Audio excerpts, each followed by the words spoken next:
शुक्रिया और आप सबको बधाई कि कम से कम बद्री की गूंज दिल्ली यूनिवर्सिटी कैंपस में भी गूंजी है और अपने डेमोक्रेटिक राइट्स के लिए जो आप प्रोटेस्ट कर रहे हैं इसके लिए भी आपको बधाई और शुक्रिया।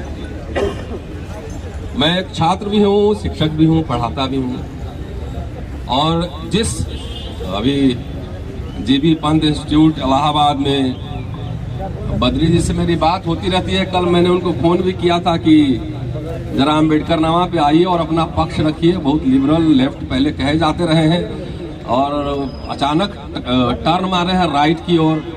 अरे वीसी बनना है, राष्ट्रपति बनना आपकी महत्वाकांक्षा हो सकती है, लेकिन इतना विचारधारा से इतना समझौता नहीं हो सकता है। और खास तौर से जिनकी ट्रेनिंग सिस्टम से लेफ्ट की ओर, मैं लेफ्ट पार्टी की बात नहीं कर रहा, व्यवस्था से लेफ्ट की ओर जिनकी ट्रेनिंग हुई है वो इतना जल्दी स्विच करेंगे, ये थोड़ा सा अटपटा लगता है। बहरहाल जिस सिस्टम से आप लड़ने जा रहे हैं और बद्री नारायण वो घटना नहीं संकेत है। चप्पे चप्पे पे ऐसे लोग आपको मिलेंगे, दिल्ली यूनिवर्सिटी में भी मिलेंगे, हर चप्पे पे मिलेंगे। चप्पे चप्पे पे द्रोण है, हर शाख पर मनु है, ये आपको समझना होगा। इस कैंपस में मैं पिछले तकरीबन 25 साल से हूँ। कैंपस के स्वरूप को बदलते हमने देखा है, लोगों को देखा है। हमारे छात्र कई हैं जो पढ़ा रहे हैं, ब्यूरोक्रेसी में हैं और मेरे लिए छात्र तो छात्र होते हैं। मैं उनकी जाति नहीं देखता, उनका धर्म नहीं देखता, क्योंकि मैं भी अगर देखना शुरू कर दूं तो मेरे में और द्रोण में कोई अंतर नहीं होगा। जाहिर है कि जो कमजोर छात्र होते हैं उनके प्रति थोड़ा सा झुकाव ज्यादा होता है कि उनको कैसे बेहतर करें, उसको कैसे अच्छा बनाएं। कई बार उनको फाइनेंशियल मदद भी करना होता है, कई बार जितना वश में है। तो शिक्षक का ये धर्म तो हमने सीखा, अपने गुरुओं से भी सीखा है। इसी कैंपस में हमारे गुरु जब पैसे नहीं होते तो हमारी फीस भी भरते थे, हमें खाना भी खिलाते थे। तो इस कैंपस से हमने ये सीखा। तो जिस व्यवस्था से आप लड़ने जा रहे हैं वो बहुत ही क्रूर और निर्दयी है। उसमें इमोशन नाम की चीज आपके लिए नहीं है। अब मैं क्यों कह रहा हूं ये? इसलिए कह रहा हूं, कुछ दिन पहले मैं एक सिलेक्शन कमेटी में बैठा था और सिलेक्शन कमेटी EWS की थी, टीचर की, असिस्टेंट प्रोफेसर की। पहले इंटरव्यू में छात्र कम आए तो हमने कहा जो अवेलेबल है उसी का कर लेते हैं। अथॉरिटी ने कहा कि नहीं, इसको डिफर कीजिए, एक हफ्ता और टाइम दीजिए। फाइन, फेयर इनफ, एक हफ्ता टाइम बढ़ा दिया गया। 5-6 छात्र आए, इंटरव्यू लिया। इंटरव्यू कैसा है नहीं कि वैल्यू जजमेंट में नहीं दूंगा, क्योंकि आप सब कई रिसर्चर हैं और टीचर एक दिन में नहीं बनता है। टीचर बनना एक प्रोसेस है, लगातार प्रैक्टिस करना होता है। एक दिन में आप सब कुछ नहीं जान सकते। इंटरव्यू हमने लिया, ठीक है, मोर और लेस ठीक था, मतलब बहुत एक्स्ट्राऑर्डिनरी नहीं था, लेकिन मैंने कहा कि भाई इसमें जो बेस्ट अवेलेबल है उसको ले लीजिए। और मैं यहाँ पे इसलिए ये बात कह रहा है, मैं दलित, और जो बोर्ड में बैठे हुए थे बॉस वो अपर कास्ट है। अपॉइंटमेंट होना था EWS का, अपर कास्ट का, और वो कह रहे हैं कि इसको नॉट फाउंड सुटेबल कीजिए। मैंने कहा मैं नहीं कर सकता। अगर मैं नॉट फाउंड सुटेबल लिखूंगा इसका मतलब है मैं भी द्रोण के श्रेणी में हूं, मैं नहीं लिख सकता। मैं छात्र है। आज ये मैंने क्यों कहा ये बात कि किसी भी छात्र को अगर आप नॉट फाउंड सुटेबल लिखते हैं तो उसके कॉन्फिडेंस को आप तोड़ते हैं, उसके ऊपर आप वैल्यू जजमेंट देते हैं। मैं यहां अगर मैं कह रहा हूं दिल्ली विश्वविद्यालय कैंपस में बहुत सारे प्रोफेसर का, प्रिंसिपल का मैं इंटरव्यू ले लूं तो आधे को नॉट फाउंड सुटेबल हम कर देंगे वहां पर। अभी आप एक मेरे मित्र हैं कमल चौबे, उन्होंने एक पोस्ट अभी लिखा था फेसबुक पर कि जो प्रोफेसर इंटरव्यू लेने आ रहे हैं और जो प्रोफेसर बन रहे हैं दोनों को गूगल में सर्च कर रहा हूं, कोई उनका रेफरेंस आर्टिकल वगैरह कुछ नहीं मिल रहा है। जो इंटरव्यू ले रहा है उनका भी है, जो इंटरव्यू दे रहा है उनका भी, और सारे प्रोफेसर बन रहे हैं। तो ये अगर पूरी इसकी जांच हो जाए तबीयत से तो ये सबसे बिगेस्ट एकेडमिक ये पूरा आपको घपला मिलेगा। मेरी एक राजनीतिक समझ हो सकती है, लेकिन जब मैं चेयर पे रहता हूं, मैं जब क्लास लेता हूं तो मुझे ये फर्क नहीं पड़ता है कौन ब्राह्मण है और कौन नॉन ब्राह्मण है और कौन दलित है। मेरे लिए छात्र छात्र होते हैं। मैंने नॉट फाउंड सुटेबल नहीं लिखा कि एक नौजवान छात्र जो रिसर्चर है उसको आप मोरली जो है आप उसको डाउन कर रहे हैं। ये एक शिक्षक का काम है जो मैंने अपने शिक्षकों से ही सीखा है। और ऐसे शिक्षक, अरे नहीं आ रहा कोई बात नहीं, ऐसा बच्चा इधर आओ, 1 महीना टाइम है, लो ये किताब सब है, पढ़ो, तैयारी करो, पढ़ा लोगे। एक दिन में कौन यहाँ बिपिन चंद्रा, सुमित सरकार, ज्ञान पांडे बन जाएगा? कौन बनेगा? नहीं बन सकता है। Teaching is a learning process. Teaching is a learning process. हर दिन हम सीखते हैं, हम अपने छात्रों से भी सीखते हैं। और एक दिन में आप जो है वहां बैठ के न्यायाधीश के चेयर पर बैठकर नॉट फाउंड सुटेबल का मतलब है फांसी, फांसी चढ़ा दे। सवाल यह है, कई छात्र मेरे पास कल आए थे और कह रहे थे कि कोर्ट में चला जाए। हम बोले यही फिर गलती कर रहा हूं, जनेऊ लीला में फिर फंस जाओ। कोर्ट अभी देखे नहीं हो ना, 20 मुकदमा हम लड़के बैठे हो, अभी भी लड़ रहे हैं हाई कोर्ट में, सुप्रीम कोर्ट तक लड़े। तो न्यायाधीश कैसे न्याय करते हैं ना, वो भी हम जानते हैं। Show me your face, I will show you the rules. सीधा अगर बोल दिया, उल्टा दे दिया तो तब कहां जाओगे? अगर बोल दिया कि एकेडमिक मैटर है, वी कांट इंटरफेयर, तो क्या करोगे? ये लड़ाई न्यायालय की लड़ाई नहीं, ये लड़ाई सड़क की लड़ाई है। और वैसे वैसे बद्री नारायण पूरे भारत में मिलेंगे। आप लोग अभी नहीं जानते हैं ना, 24 साल पढ़ा चुका हूं, 25वां साल है। तो ये भारत भर में मिलेंगे और ये न्यायालय की लड़ाई नहीं है, ये लड़ाई है, कह रहे हैं ओबीसी 52% है, 55% है, नहीं तो कहां वो दिखाओ, सड़क पे दिखाओ, कल ही तुम्हारा सारा अधिकार पूरा हो जाएगा। तो कुछ लोग भात खा के सोए हुए होंगे, प्रोफेसर बनने के सामने पहले लेके आएंगे पर्ची है।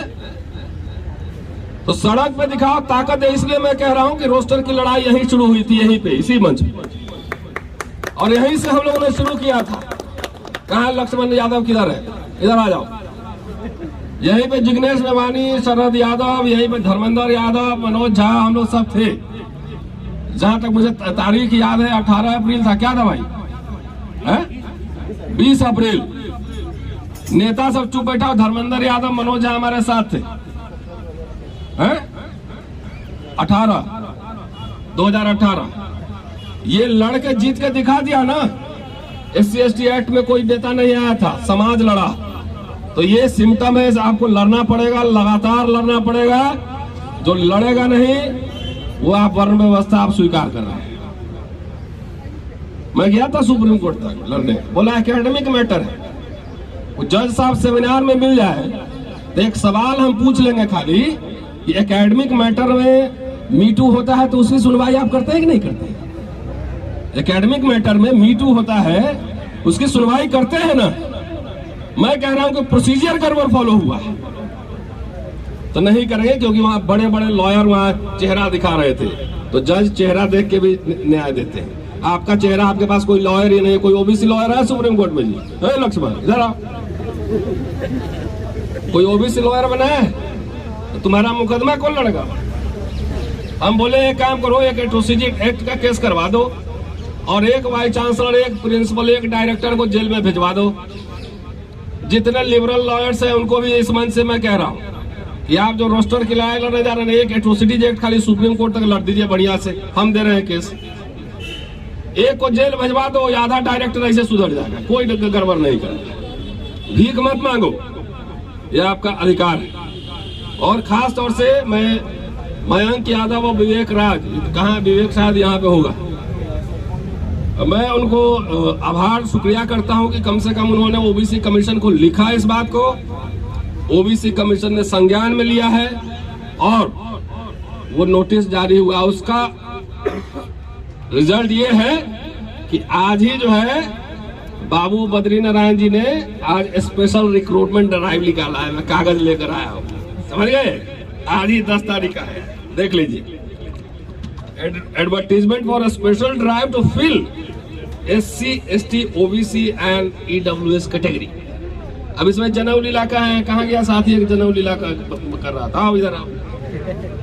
अब इसमें जनेऊ लीला क्या है समझाओ।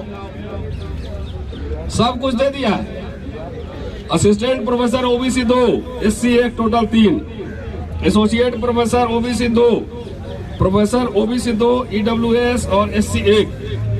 एडवर्टीजमेंट तो हो गया। अब ओबीसी में बोलेंगे देखिए हम तो कितना लिबरल आदमी है, क्लास 3 और क्लास 4 में तो हम पूरा भरते हैं, एक्स्ट्रा भी ले लेते हैं, लेकिन प्रोफेसर नहीं बनाएंगे। प्रोफेसर तो सिर्फ जो है जनेऊ लीला है।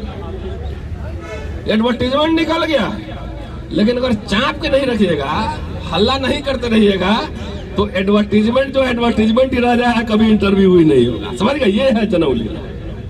समझ गए कि इसलिए लगातार यहां से लेकर इलाहाबाद तक और BHU जहां जहां आपके साथी हैं 100, 50, 25 जितने हैं, सब सड़क में उतरी, एक लड़ाई लड़ेंगे। हर जगह ये बाई चांसलर, प्रिंसिपल, डायरेक्टर सुधरेगा नहीं, लड़ेंगे। एडवर्टीजमेंट निकाल देगा, 500 रुपया फॉर्म का भी ले लेगा, इंटरव्यू ही नहीं करेगा। हमारी ये मांग है कि इस लीला में हमें न फंसाइए। पिछला जो अपॉइंटमेंट किए हैं, जिसमें NFS किए हैं ओबीसी, जो कि जनरल के कट ऑफ को मीट कर रहा था, वो पूरा इंटरव्यू रद्द किया जाए पहले। और ये भी मांग कर रहा हूं, दिल्ली विश्वविद्यालय से लेकर तमाम विश्वविद्यालय मेरिट की दुहाई देते हैं ना, मेरिट की दुहाई दे रहे हैं। एक काम करो, लाइव करो इंटरव्यू, सबका करो लाइव, रिकॉर्डिंग पे रखो, तब ना मेरिट पता लगेगा। भैया इसका चेहरा बड़ा बढ़िया है, गोड़ा चिट्टा देख रहा है, बढ़िया है ना, टीकी भी रखा है, जनेऊ भी रखा है, तो बोलो बेटा बोलो गोवा के स्पेलिंग, तो गोवा के स्पेलिंग बोल के वो पास हो जाता है। गलत बोल के पास हो जाएगा, GAO बोल के पास हो सकता है। हम चेकोस्लोवाकिया का भी स्पेलिंग सही बोल देंगे तो बोलेगा नॉट फाउंड सुटेबल है। बात समझे? ये है बाबू जनेऊ लीला। तो इसीलिए इसका पूरा लाइव कराओ, ये डिमांड रखो लक्ष्मण, लाइव होना चाहिए। एक तरह के सवाल सबसे पूछे जाएं। दिल्ली विश्वविद्यालय का छात्र रहा हूं, पढ़ा भी रहा, तो ये मेरिट लीला हमको मत समझाओ बबुआ, समझे? ये हम जानते हैं कैसे यहाँ मेरिट बनता है।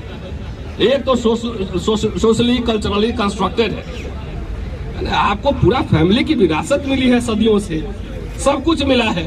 हम पहला जनरेशन है, हिंदी मीडियम पढ़ के यहाँ आ रहे हैं, तो आप तो 100 मीटर पहले भागे हुए, और तब भी आपसे बेहतर मैं तो सिलेक्शन कमेटी में बैठता हूँ।